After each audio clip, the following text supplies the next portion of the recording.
Seja muito bem-vindo a mais um vídeo no nosso canal e hoje vamos apresentar para vocês uma partida épica na qual eu enfrentei um mestre nacional. E não é um mestre nacional qualquer, é um mestre aí com quase 2.500 pontos de rating. Lembrando que isso no ritmo Rapid, ou seja, partidas aí com mais de 10 minutos. É pedrada, porque o ritmo Rapid é o que tem a menor média de rating do chess.com. Ou seja, é o mais difícil de você subir o rating.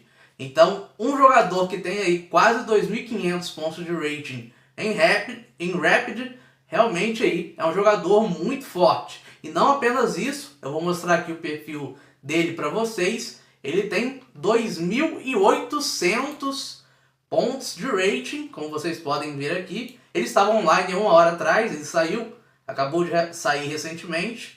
Mas como vocês podem ver aqui, ele tem 2.800 pontos de rating em Bullet. Ou seja, é um monstro, né? Enfrentamos aí um gigante. Realmente aqui foi Davi versus Golias. Enfrentamos aí um gigante. E além de tudo, né? Ele também é um streamer, se eu não me engano, ele também tem canal aí no YouTube. E além disso, ele também é um treinador aí do chess.com. Ou seja, realmente um jogador aí muito forte.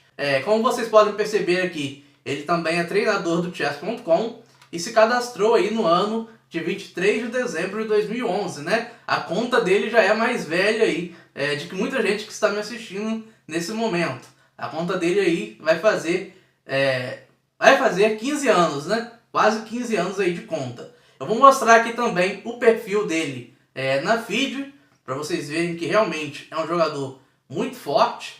Ele tem um canal dele no YouTube que ele deixa aqui na descrição também, como vocês podem ver. E se vocês quiserem conferir, é Stellar Chess. O nome dele aqui, feed. O nome dele real é Sheriff Kater. Como vocês podem perceber, é um jogador aí que tem atualmente o rating inativo de 2012 pontos de rating, né? O que é um rating inativo? É porque recentemente ele não está jogando mais partidas clássicas feed. Então diz-se aí o rating dele é inativo, né? É um jogador americano, nascido aí nos Estados Unidos, nascido também no ano de 1985, e isso explica um pouco porque ele está inativo, né? Ele vai fazer aí 41 anos, né? 1975, 15 mais 26, 41 anos aí de idade. Jogador masculino, e aqui tem o ID feed dele para quem quiser pesquisar depois, né? Aqui tem o ID feed dele. Bem, já apresentamos aqui um pouco desse mestre nacional, agora vamos mostrar a partida, que foi realmente muito interessante, porém eu achei muito esquisito o que ele jogou no início, né? E vocês também vão concordar comigo que a abertura que ele jogou foi bem esquisita. Bem, vamos então para a partida. Nosso adversário, Stellar Chess, que também faz stream, está de brancas e abriu aí com uma abertura muito esquisita chamada de Ataque Sodium. Ele abriu aí com essa abertura muito esquisita chamada de Ataque Sodium, quando você joga o cavalo aqui na casa de A3. Mas cuidado, essa é uma partida longa, né? É uma partida de 10 minutos. E por que um jogador desse nível iria abrir com o cavalo em A3 durante uma partida de 10 minutos? Obviamente, para que eu, que estou jogando de pretas, um jogador mais inexperiente, tente aproveitar isso, né? Ou seja, ele queria me dar um somebody love, né? Ele queria que eu caísse nessa provocação aqui. Porque quem joga cavalo em A3 geralmente espera o que do adversário? Espera que o adversário jogue aqui o lance E5 e tome o cavalo com o bispo. Ou seja, essa é uma linha aí que ele já tinha preparado para mim. Preparado para qualquer adversário mais fraco que caísse de pretas. E obviamente, como eu sou anti somebody love, né? Eu sou anti esses truquinhos. Então eu evitei entrar nessa linha aí e joguei o que eu costumo jogar de pretas, que quem me acompanha aí no chess.com e no YouTube também sabe, eu joguei aí uma defesa índia, né? Refutando esse ataque sódio aí, eu não vou capturar esse cavalo, eu joguei aqui buscando o centro, né? Cavalo em F6 aqui, controlando a casa central de E4 para que ele não possa romper no centro. Isso sim me preocupa. Um cavalo aqui no canto jamais iria me preocupar, né? E eu também não gosto muito dos cavalos, como vocês podem perceber nos meus vídeos. Eu já disse isso várias vezes, eu prefiro os bispos, então deixa esse cavalo quieto no canto aí, porque ele só traz desencanto, né? Ele não está me atrapalhando, está atrapalhando a própria posição aí do mestre nacional. Dito isso, ele jogou o lance aí. Agora sim ele foi em direção ao centro, ele jogou o lance aí D4, controlando essas casas, né? E não deixando eu fazer o E5. Respondemos então com D5, e aqui essa é uma posição que eu já me sentia confortável. Eu vou ter que explicar os lances de abertura, porque ele realmente jogou fora da teoria de abertura, né? Ele jogou esse ataque sódium, que provavelmente é uma abertura meme, é uma abertura aí que nenhum mestre usa, a não ser, é claro, em partidas online para trollar. Então aqui eu vou explicar os lances da abertura para vocês entenderem também os conceitos, é óbvio, mas entenderem o que ele queria fazer. Ele respondeu então agora jogando normal, jogando natural, com o lance E3, e respondemos aí com C5, imediatamente partindo para o centro, né? Já que ele jogou esse lance esquisito na abertura, porém, lembrando, ele está jogando de brancas e tem o tempo a mais. Eu não posso tentar aproveitar esse lance esquisito de forma muito ativa, senão eu vou ficar pior, né? Porque eu sou de pretas. Pretas têm um tempo a menos. Pretas têm que defender a posição, né? Mas como ele jogou aí um lance passivo no início, eu posso me sentir um pouco mais à vontade. Ele capturou o peão, e aqui, como eu disse em várias vezes nos nossos vídeos, se você quiser não capturar o peão, ainda mais nessa posição que o cavalo não está aqui e sim aqui, você não precisa capturar. Você pode jogar o lance aqui, G6, em seguida bispo em G7. Porque se ele fizer esse lance, repare na força do bispo nessa diagonal, né? Ainda mais que o cavalo não está nessa casa. Porém, eu sou peãozeiro, né? Eu fui direto aí recapturar na verdade meu peão. Então eu joguei o lance aí, dama em A5 com cheque, ele vai proteger e aqui eu recapturei o meu peão. Posição totalmente equilibrada, ainda mais que ele jogou uma abertura esdrúxula, né? Uma abertura não muito boa. É claro, com o objetivo de fazer um jogador mais inexperiente como eu cair nos seus golpinhos. Ele jogou agora melhorando o bispo, talvez essa fosse a ideia dele, né? Porque presta bem atenção nessa estrutura de peões aqui do mestre nacional. Todos os peões aqui, perdão, os peões de F2 e o peão de E3 estão na mesma cor desse bispo. E ele não queria desenvolver o bispo por essa diagonal, porque o cavalo viria para cá e estaria na frente do bispo.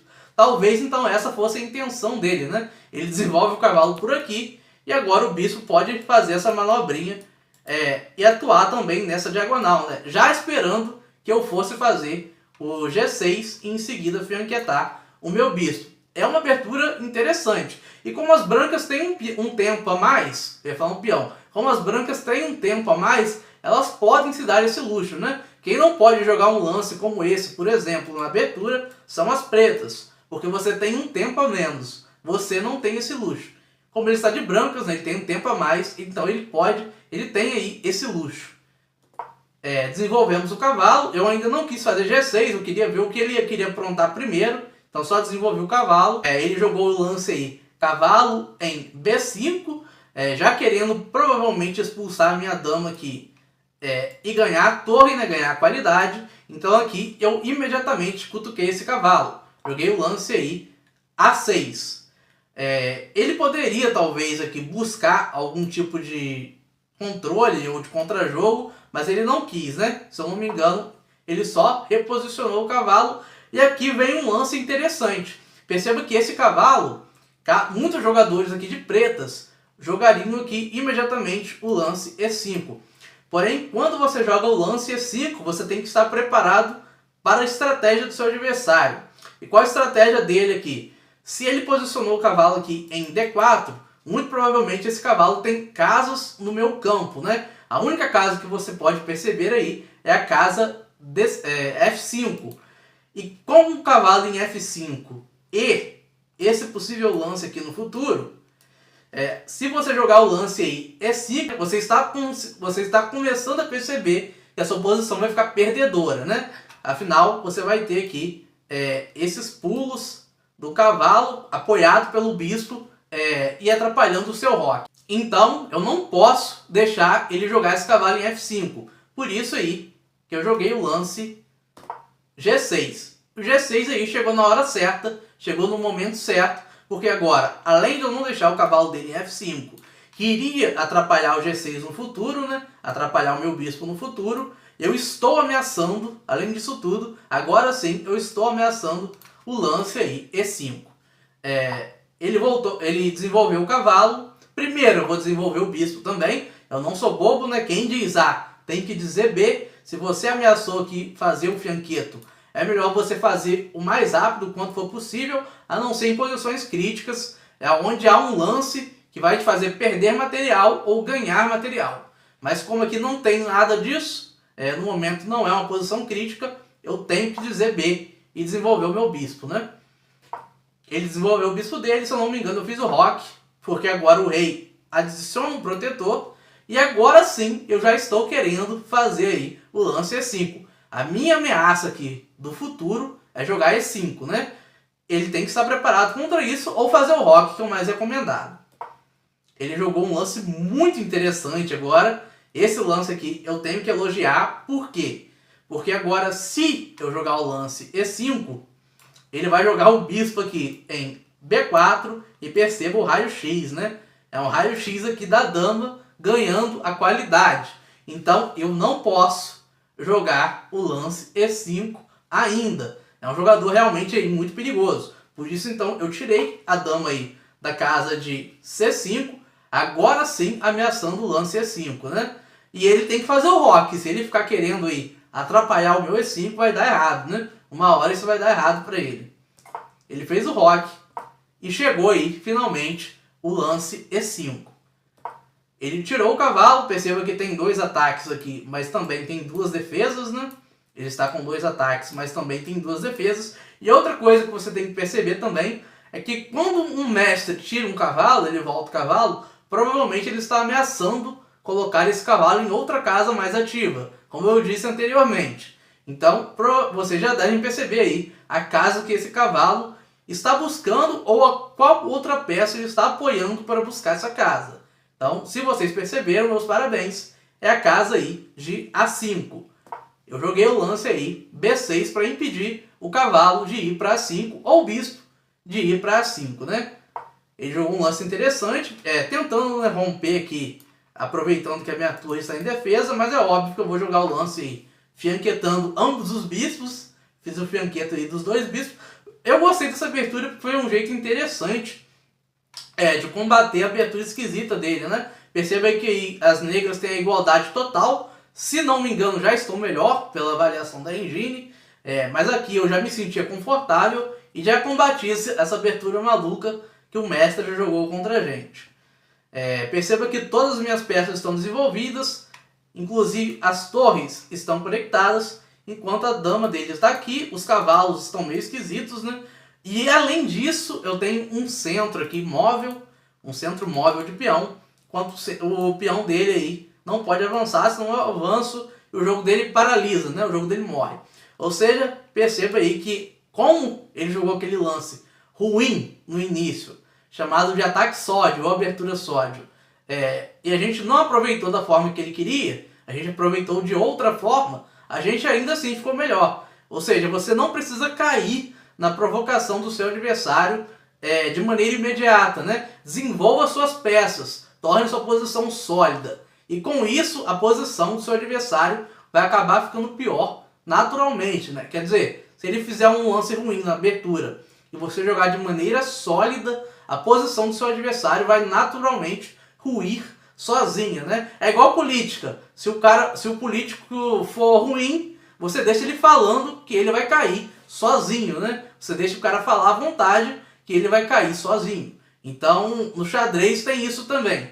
Você não precisa punir imediatamente uma abertura ruim do seu adversário. Vamos dizer, um argumento ruim do seu adversário. Você deixa ele jogando de forma ruim, que a posição dele vai cair sozinha, né? Vai cair naturalmente com o passar do tempo. É claro, se você for fazendo movimentos bons. Voltando para o xadrez, jogamos aí então o lance bispo em B7.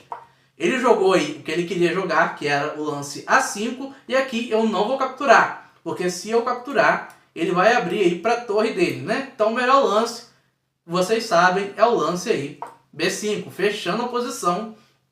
Perceba que eu tenho muito mais espaço. Esse peão aqui pode ser um alvo no futuro, né? Porque ele não está protegido por outro peão, embora tenha muitas peças aqui protegendo ele atualmente, mas no futuro ele pode ser um alvo, né? Ele respondeu aí com um lance muito interessante, né? Perceba que esse bispo aqui agora está buscando essas casas. Provavelmente ele já imaginava que eu fosse querer tirar esse bispo dessa diagonal, né? Jogar isso, por exemplo, mas ainda não tinha como fazer isso. E ele ativou mais aí um pouco o bispo dele, né? Esse lance aqui eu não sei se é bom, porque ele teria esse. Então eu joguei o lance aí, se eu não me engano, torre em C8. Por que torre em C8? Porque eu tenho que ganhar tempos, né? Eu estou enfrentando um mestre nacional. Eu não posso jogar um lance passivo, vamos voltar aqui. Eu não posso jogar um lance passivo aqui como torre em E8. Só para o bispo dele não ter esse tipo de ataque, né? Eu não posso jogar um lance passivo com torre em E8. Como eu estou jogando contra um mestre, eu sempre vou buscar lances ativos, né? Para ganhar tempo.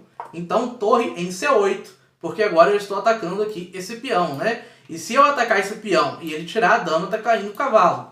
Ou seja, se eu ganhar o peão no caso e ele tirar a dama, vai acabar caindo o cavalo. Por isso que eu joguei um lance ativo aí, torre em C8. Para não dar... porque ele ganhou um tempo na minha peça e eu também quero ganhar um tempo em cima de uma peça dele, né? Isso é muito importante no xadrez.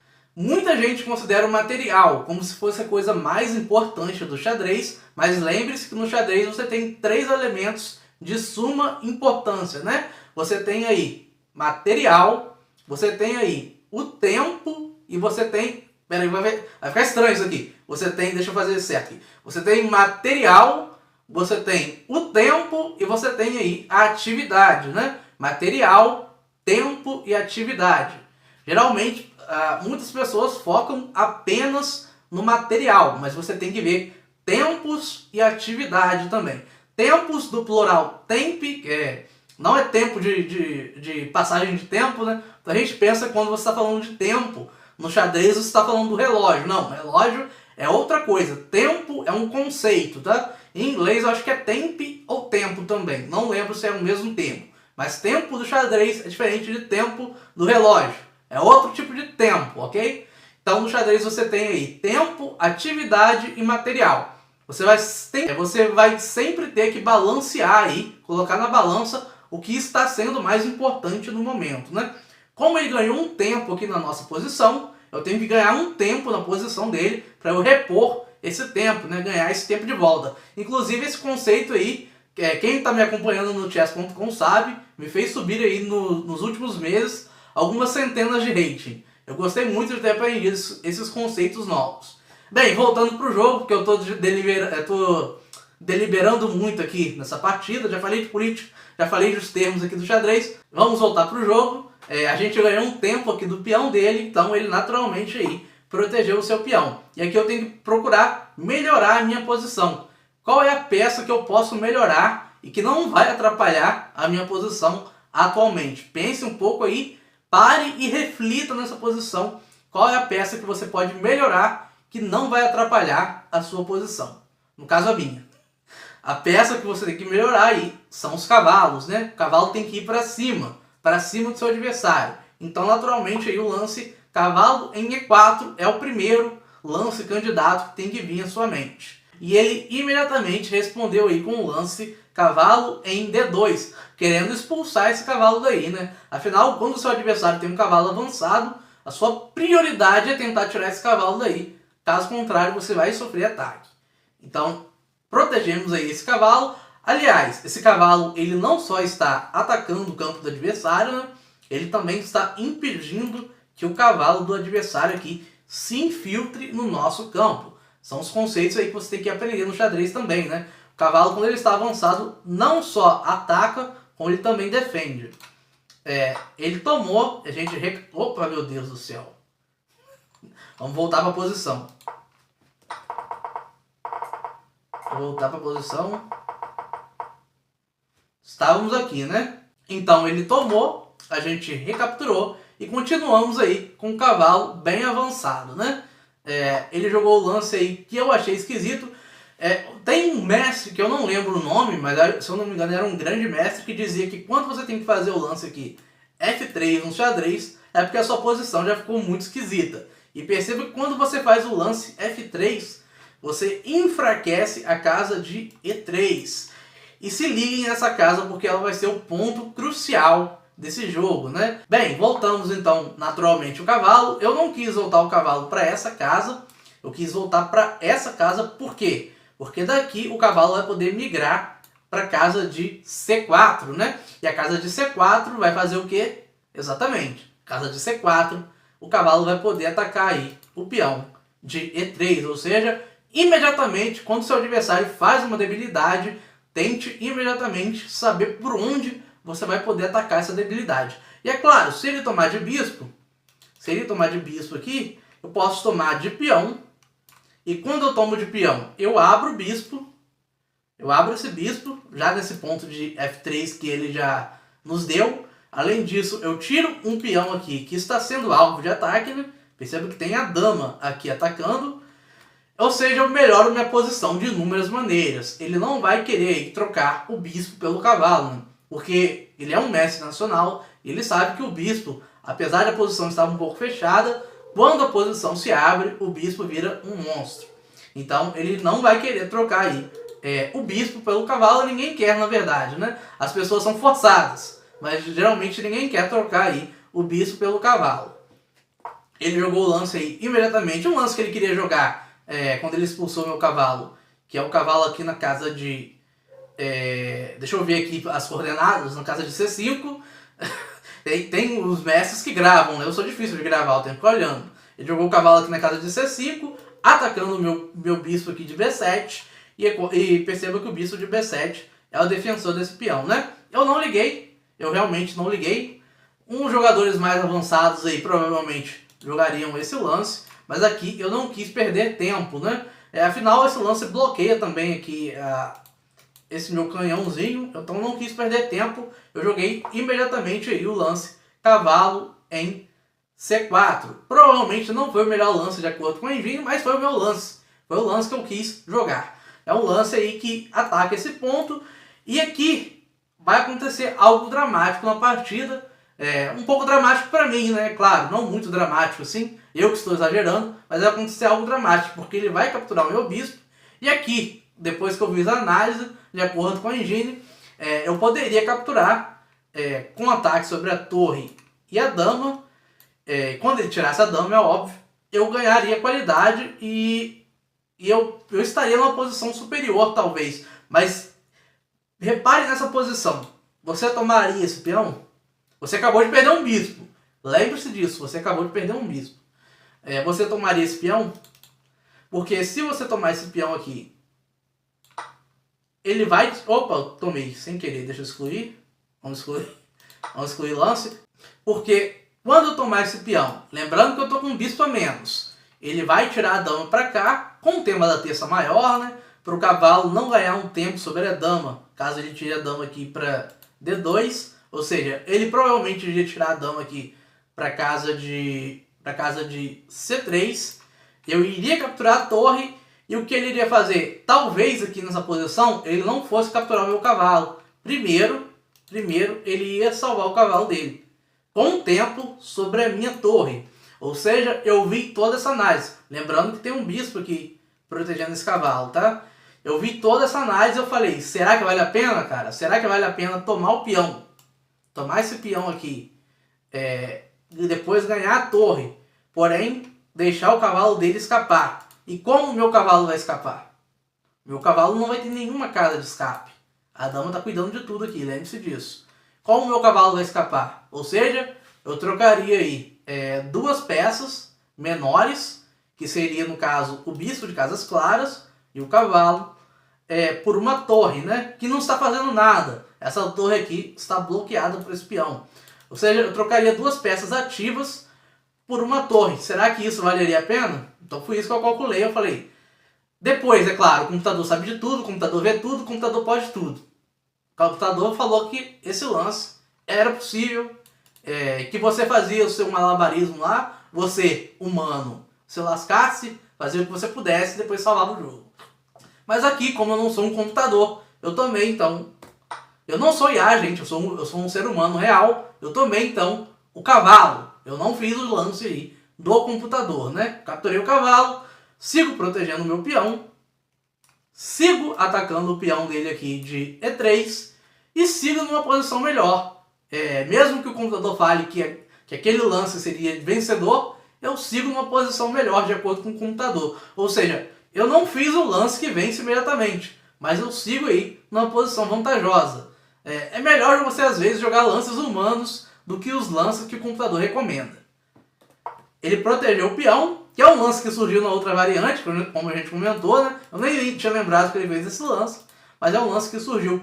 E qual é o problema desse lance? É o problema que vocês vão ver agora. Eu vou começar a pesar, não agora, né? Porque primeiro eu joguei o torre aqui em D8, quando eu já poderia ter jogado esse lance. Então, talvez aí, essa tenha sido uma imprecisão minha. Mas eu joguei então o torre, porque eu torre em D8 também, explicando um pouco a minha mentalidade, né? Aqui eu já estava preparado para que ele tomasse, né? Para que ele tomasse e eu recapturasse. Por isso que eu joguei aí o torre em D8. Mas ele não vai capturar. Eu acho que ele jogou esse lance aqui exclusivamente para dama proteger o peão, proteger ambos os peões. E agora avançar esse peão e expulsar esse cavalo, né? Eu tinha que ter me sacado nisso na hora. E não feito esse lance, né? Eu tinha que ter jogado a dama aqui em A7 para não deixar ele jogar esse lance. Caso contrário, eu tomaria com cheque. E depois sim, a dama tomaria, o cavalo tomaria, com o tempo sobre a torre. E aí sim, eu estaria numa posição já ainda melhor. Eu estou numa posição melhor, mas não muito ganha. Aqui eu estaria numa posição ainda melhor, né? Mas eu não vi essa linha. Eu já estava pensando que ele iria capturar o cavalo direto, né? Tomar. E aí, eu como um bom somebody love teria minha torre já aberta, né? Na coluna. Eu pensei nisso, né? Foi uma estratégia um pouco primitiva, mas foi o que eu pensei. Ele jogou o lance, então, B3, e aqui a gente tem que voltar o cavalo. Voltamos o cavalo porque, de novo, quando você volta com o cavalo, você tem que perceber para onde que ele vai depois. Aqui eu quero migrar para a casa de F5 e continuar pressionando o ponto fraco dele, que é esse peão, né? E aqui eu já está. Aqui sim que eu comecei a ver essas ideias, né? Foi nessa posição que eu comecei a ver esse tipo de ideia para cima do rei do adversário. Esse lance que eu já tinha antes, eu comecei a ver agora. Ou seja, eu demorei para perceber. E isso eu tinha 7 minutos, tá? Comecei a ver agora essa estratégia. Ele trouxe a torre, não se preocupando muito com isso. E aqui eu consegui jogar o cavalo aí em F5. E aqui sim vai começar a nossa sessão de brilhantismo contra o mestre nacional, né? Aqui sim vai começar o brilhantismo. Ele trouxe aí o ataque do bispo no cavalo. E aqui a gente jogou o lance. Primeiro lance bom, de acordo com a engine. O lance E4. Por que o lance E4? Porque agora eu impeço que ele faça o avanço, né?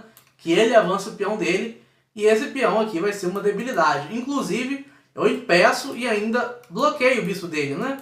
Eu bloqueei o bispo dele aqui, que vai ficar um pouco morto. Ou seja, primeiro lance aí que a engine deve considerar ótimo, mas eu considero o primeiro lance aí que vai dar a nossa sequência de lances brilhantes. Então jogamos o lance aí, E4. Ele capturou, recapturamos. E aqui a nossa posição está confortável, né? Ele vai ter que tirar o bispo, senão ele vai perder uma peça. Ele moveu o bispo aí para casa de C2, mantendo pressão sobre o peão. E agora sim, eu disse, quer saber? Eu não ligo para esse peão de E4, porque o que me interessa aqui é esse peão que está capenga e esse rei que está exposto. É o que me interessa nessa partida. Então, se ele quiser ficar com esse peão de E4, tudo bem. O que me interessa é o rei. Eu joguei o lance aí, dama em A7. Finalmente, depois de séculos, eu joguei o lance aí, dama em A7, né? Um lance excelente. Ele não vai capturar o peão, é óbvio que é um jogador aí, é um mestre nacional. Ele jogou então o lance torre em E1, protegendo aí o peão de D3, que é a debilidade que surgiu lá atrás, e mantendo o ataque aí no nosso peão de E4. E o que a gente faz? A gente defende o peão de E4. Você defenderia o peão de E4? Eu não vou defender o peão de E4, né? Aqui eu vou jogar o lance. Perceba que esse bispo não está fazendo muita coisa. Esse bispo dele aqui meio que virou um granitozinho, né? Fazendo um muro de pedra aqui para que o meu bispo não seja ativo. Então, quer saber? Eu não vou jogar com esse bispo nessa diagonal. Bispo em H6. Um lance aí, de acordo com a engine, outro lance excelente, né? Perceba que o bispo dele não pode vir para dar apoio. Principalmente porque ele mesmo criou esse muro de pedra, né? Ele mesmo fez um muro de pedra. E a dama também não deixa o bispo dele vir aqui para dar apoio. Ou seja, ele não tem o que poderia ser aí o principal defensor da diagonal de casas escuras do rei, né? O defensor do rei aqui está na outra ala, né? Está na ala da dama. Ironia, né? O defensor do rei está na ala da dama, né? O bispo aí está tendo um caso com a dama. O defensor do rei está... É pecado falar isso, né? O defensor do rei está na ala da dama. Então, ele não tem mais defensores, a não ser, é claro, o próprio rei. Mas aí já é loucura, né? Você fizer um lance como esse, talvez seja possível, mas já é uma loucurazinha. Talvez até a engine dê isso, vamos ver depois na análise, mas já é uma loucurazinha. Vamos ver o que ele jogou. Ele capturou, e aqui eu acho que foi o erro dele, né? Inclusive, ele fez 2 erros em sequência no final, e eu acho que esse foi o primeiro, né? Esse é um erro óbvio, porque você está deixando eu capturar o peão. Perceba que ele está atacando a minha torre, tá, gente? Note aí que ele está atacando a minha torre. Mas perceba que ele está deixando eu capturar um peão com descoberto duplo. O que é um peão com descoberto duplo? Eu vou estar fazendo um descoberto no rei e também vou estar fazendo um descoberto na dama, cara. É um raio-x duplo. Perceba que vai ser um raio-x duplo. Raramente, e eu digo isso com propriedade, raramente isso acontece no xadrez, um raio-x duplo, e ele deixou, o mestre nacional aí deixou eu fazer isso. Então aí, aceitamos, né? Vou falar, eu não ligo para essa torre não está fazendo nada nessa casa aqui. Essa torre, na verdade, se não tivesse essa torre nessa posição, provavelmente eu ainda teria vantagem, porque essa torre está inútil aqui. Então eu capturei o peão e deixei ele capturar minha torre, né? Ele não quis, obviamente, ele percebeu aí os perigos da posição. E de novo, eu não ligo para essa torre aqui de A8, para mim essa torre está inexistente. É assim que você tem que pensar quando você está atacando. Você tem peças lá que estão paradas numa ala e não estão fazendo nada. Outras peças que estão atacando. Se o seu adversário quiser tomar aquelas peças que estão lá paradas, inúteis, deixe como fosse um presente, né? Presente de grego, né? Deixa lá como se fosse um presentinho para ele. E continue atacando, né? Então, já falei, já que ele quer capturar tanto essa torre, deixa ele capturar essa torre porque eu tenho outros planos.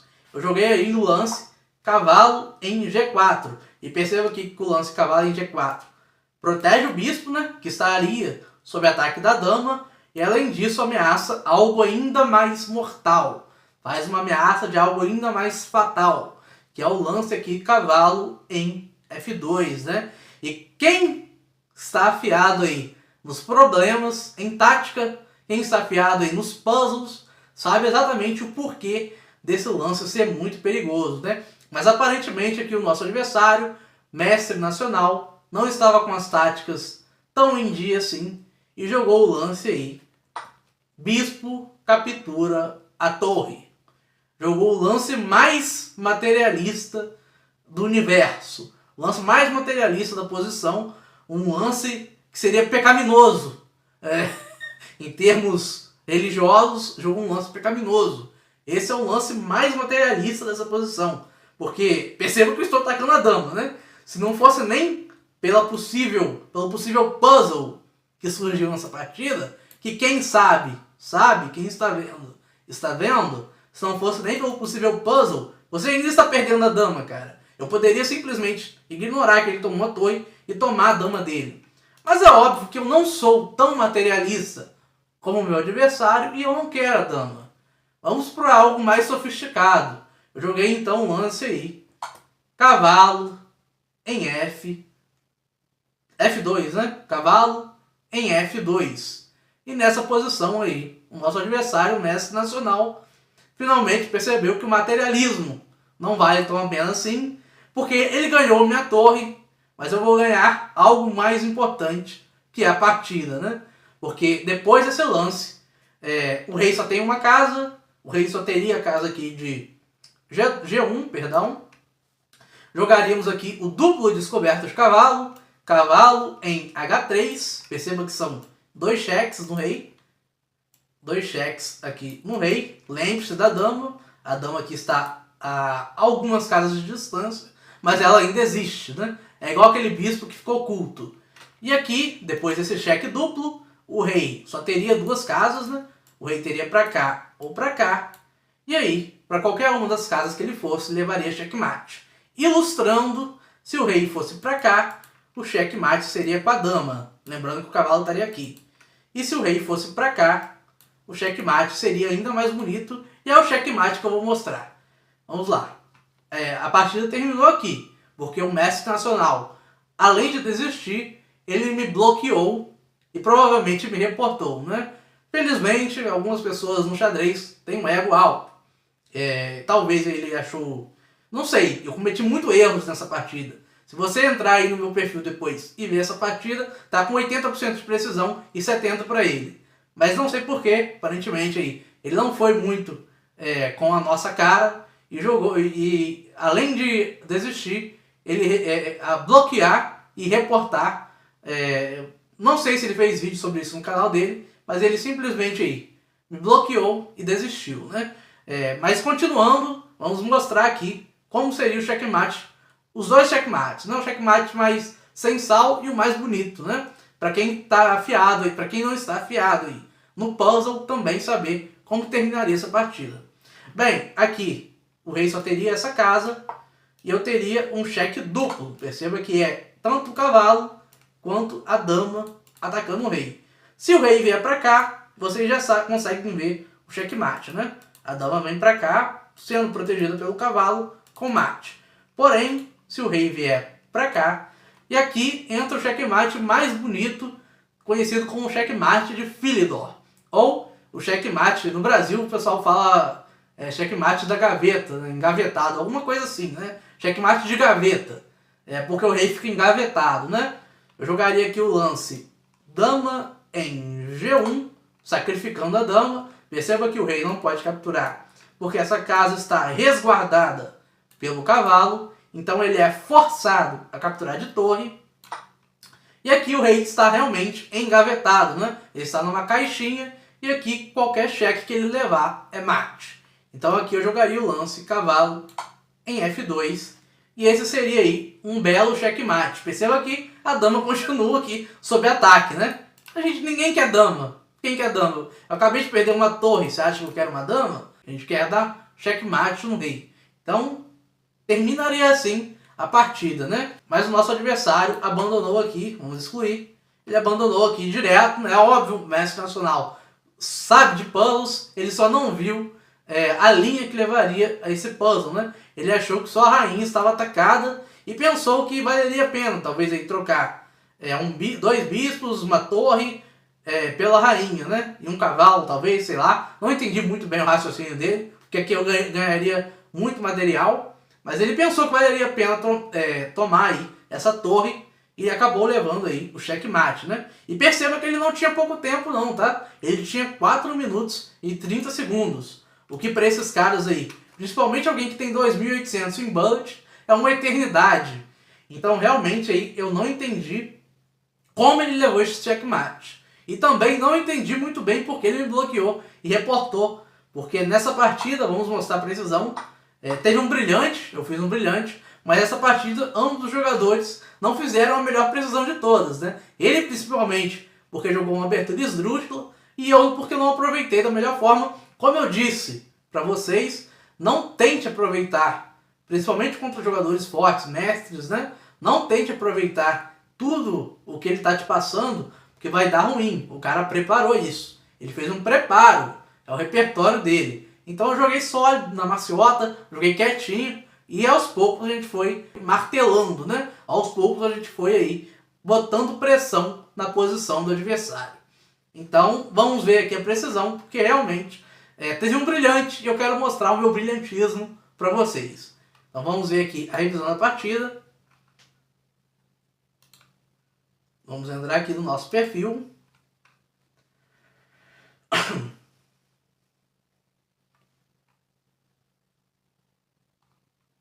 Deixa eu fechar o perfil dele e o feed dele também. E vamos... olha aqui essas estatísticas, gente. 2.500 em puzzles. Sim, eu comecei a jogar bastante puzzles recentemente. E a melhorar também no xadrez, né? Quem não quer melhorar no xadrez? Comecei a melhorar aí bastante recentemente. Vamos ver aqui essa partida. Eu nem joguei mais nada depois dela, porque eu realmente aí queria ficar com ela aí por um tempo até gravar o vídeo, né? Vai que pá! Vai acontecer. Melhor ficar com a última partida aí contra um mestre nacional antes de gravar o vídeo. Após 3 lances, há 121 milhões de posições possíveis, de acordo aqui com o treinador. Boa jogada ao construir.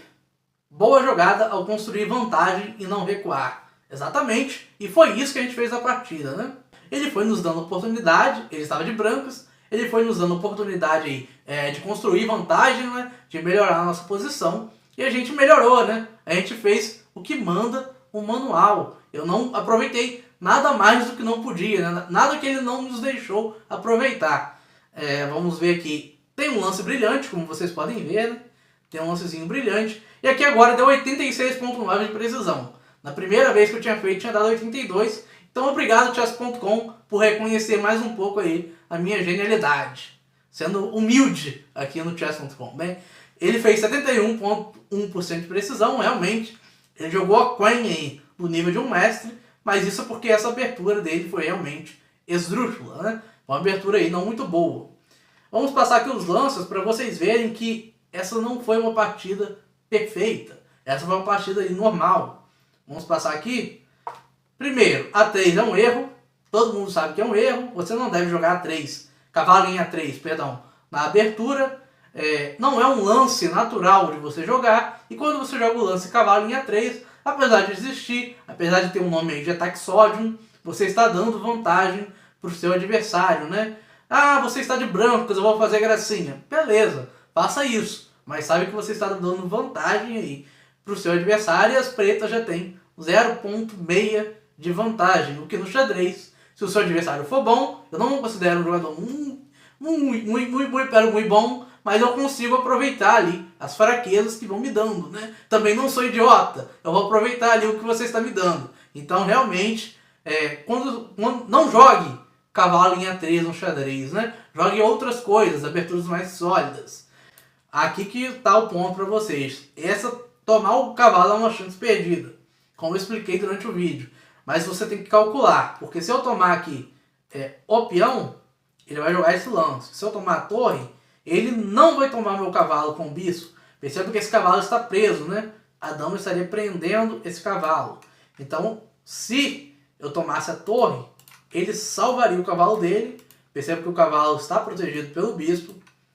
Inclusive, ele salvaria a torre dele atacando aqui, atacando aqui a minha torre. E eu ficaria com 2 peças a menos por uma torre, né? Eu capturaria uma torre e ele teria 2 peças. O que geralmente não é bom. Mas de acordo com a engine aqui, essa seria a linha a ser seguida. Eu vou pelos conceitos, eu não sou um computador, eu vou jogar pelos conceitos. E o conceito diz que geralmente 2 peças menores são melhor do que a torre, então eu vou capturar aí o cavalo, que é uma chance perdida, porque o computador vê possibilidades, né? Aqui eu fui pelo conceito e vou capturar o cavalo e continuo com a ameaça aqui nesse ponto, né? E aqui inclusive eu queria que ele tomasse para poder abrir a minha torre. Seria provavelmente o melhor lance para ele, né? Ele jogou aí o erro, porque aqui, como eu expliquei durante a partida, a gente já tinha aqui o lance dama em A7, que eu não joguei. Eu provavelmente joguei outro erro aí. Joguei o lance aí, torre em D8, não erro, né? Uma chance perdida, as pretas continuam melhores, mas eu tenho que começar a pressionar esse ponto, né? Não me veio à cabeça agora ainda a pressionar esse ponto. Me veio depois, como vocês viram durante a análise. Ele atacou o nosso cavalo, aqui a gente remanejou, o melhor lance. Ele atacou agora, trouxe a torre, que não é bom. Aqui ele já tinha que estar ligado nesse ponto. Mesmo que fosse sacrificar um peão, ele já tinha que abrir. Afinal, ele está com um par de bispos, né? Quem está com um par de bispos pode sacrificar peões. Porque quando você sacrifica um peão, você abre aqui a posição.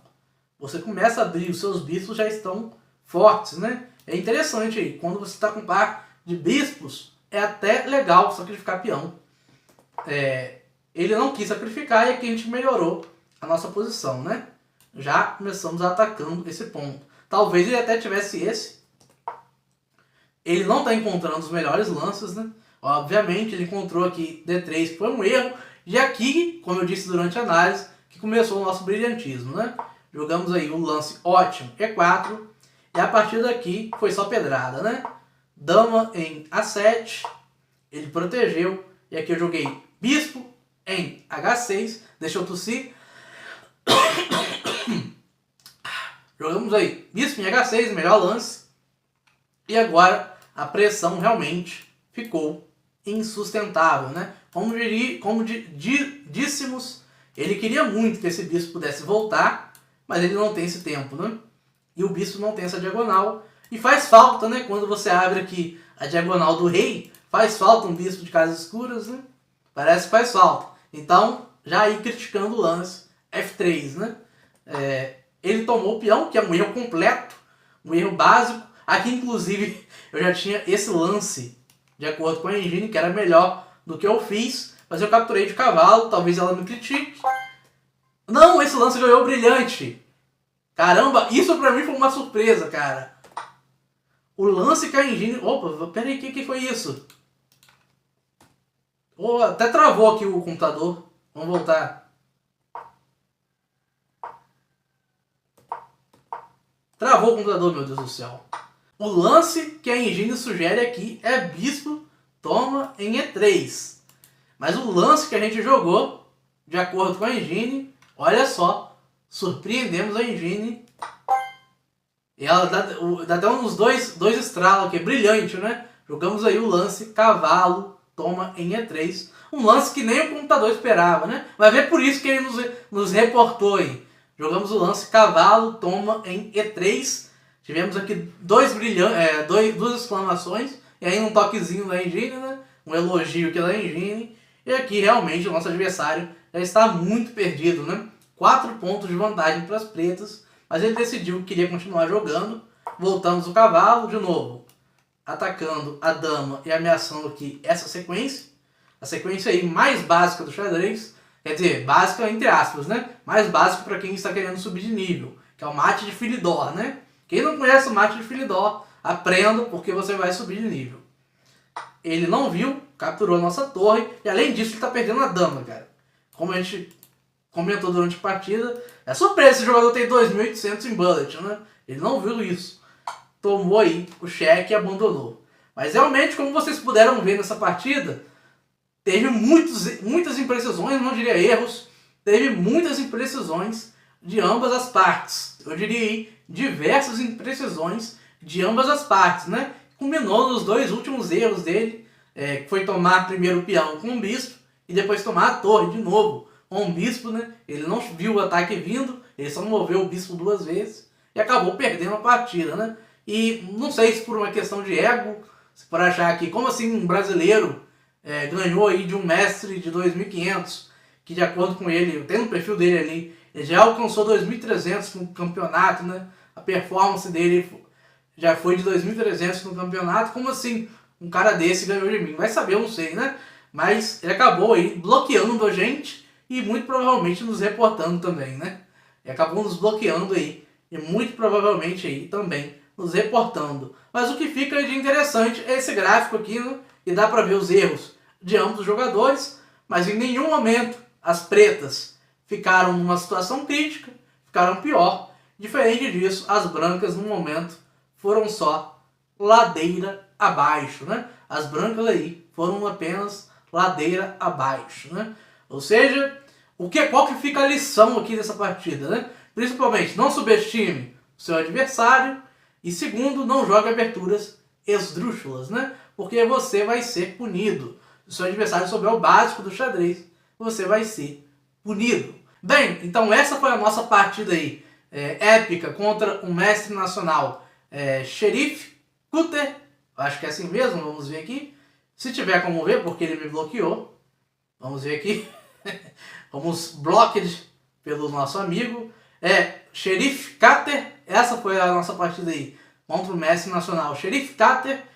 Nickname Stellar Chess. Inclusive faz streaming e também tem um canal no YouTube aí. E também é treinador do chess.com e também nos bloqueou, né? Você está bloqueado por esse usuário, infelizmente. Essa foi a nossa partida aí contra o Sheriff Cutter. Mas, para quem não quer ver apenas a partida, continue aí, porque nós também jogaremos, né? No caso, não vou jogar aqui no chess.com, porque minha bateria está no 40, e o chess.com tende a ficar um pouco pesado, né? Quando eu estou jogando aqui com pouca bateria. Então eu vou jogar no Lichess, que fica mais leve, né? É um site aí bem mais leve. É um site também open source, né? Site aí gratuito. Vamos aí no Lichess. E aonde, é claro, que eu vou poder fazer análise, né? Perceba que eu já gastei uma análise aqui no chess.com. Por isso que eu não vou jogar no chess.com, porque quem não é premium só tem uma análise por dia. Então eu vou jogar no Lichess aí para poder analisar, né? Afinal, o mais importante depois de uma partida de xadrez que você tem que fazer é analisar os seus jogos, para você, mesmo se você perder, para você aprender com os seus erros e também quando você ganhar, para você souber aonde você jogou bem, né? Aprender com seus acertos. Bem, dito isso, vamos aí jogar uma partidinha. Quem vai ficar só até aqui, muito obrigado por nos assistir, e quem vai continuar, vamos aí para uma partidinha no Lichess. Vamos abrir aqui o site.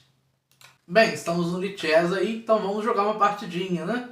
Jogar aqui uma 3-2, um ritmo clássico, um ritmo de blitz. Ritmo clássico quer dizer um ritmo bem jogado, né?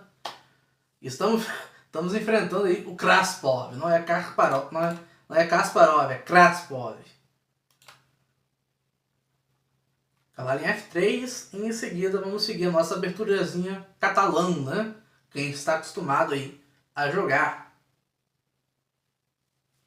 Vamos ver o que o Kraspov vai jogar. Isso se ele for jogar, se ele não aí abortar a partida, né? Vai abortar. Pretas não moveram. Vamos procurar um novo oponente, né?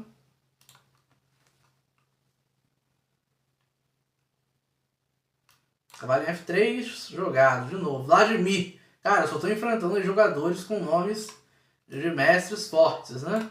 Cavalinho aqui para poder jogar C4. Opa. Fazendo uns pré-move doido aqui no Lichess. Catalã. Opa, aqui não. Aqui não. Sem pré-move contra H5. E aqui ele nos permite esse, não sei se eu devo, eu devo. Nos permitiu, agora rock. E aqui eu vou jogar Questo Mundo.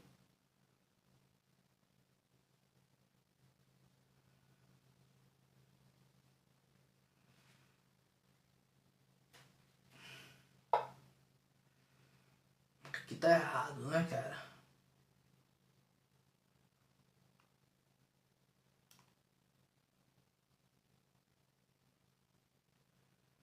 Aqui tem alguma coisa errada, né?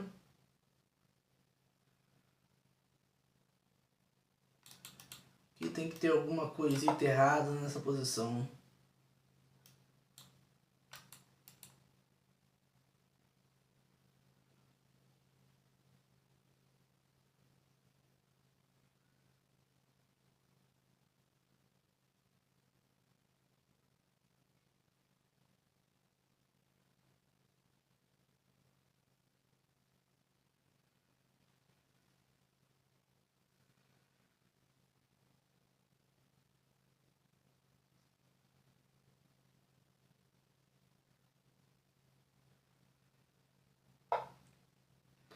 Bloqueou o mate.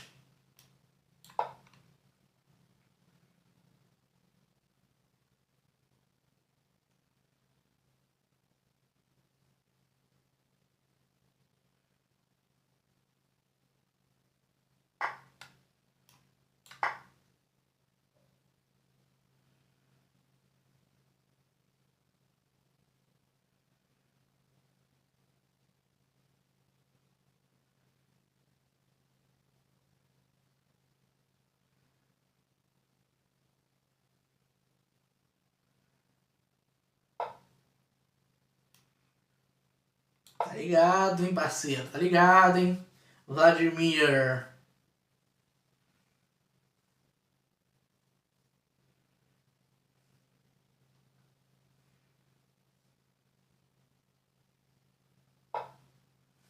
O que eu levou é esse, não?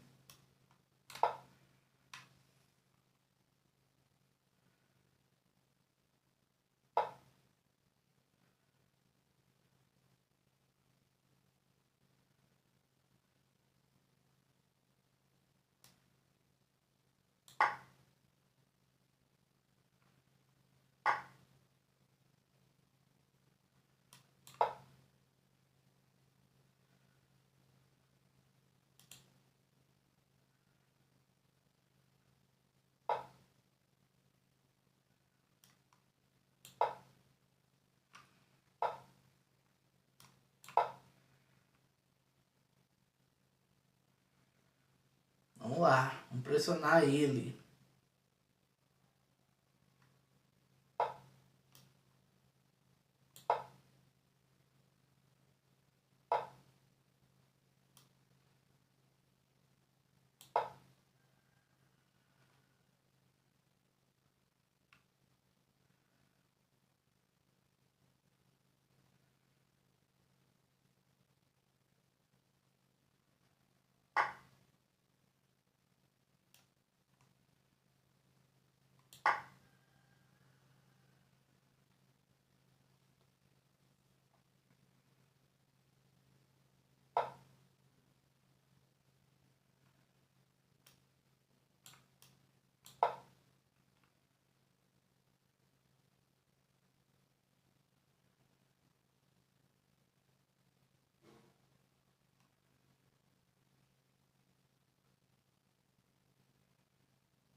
Direcionar o Vladimir.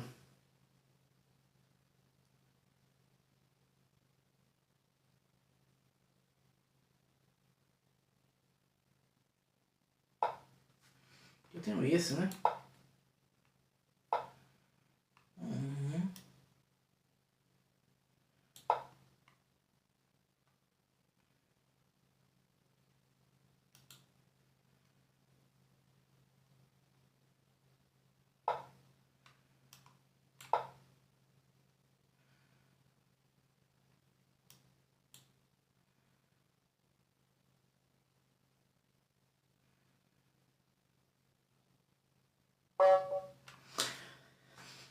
Ganhamos por ataque, né? Pressionando aí o Vladimir 846. Bem, meus amigos, então esse foi o nosso vídeo de hoje. Muito obrigado por nos assistir. Espero que vocês tenham gostado aí da análise contra o Mestre Nacional. E até a próxima. Valeu! Falou!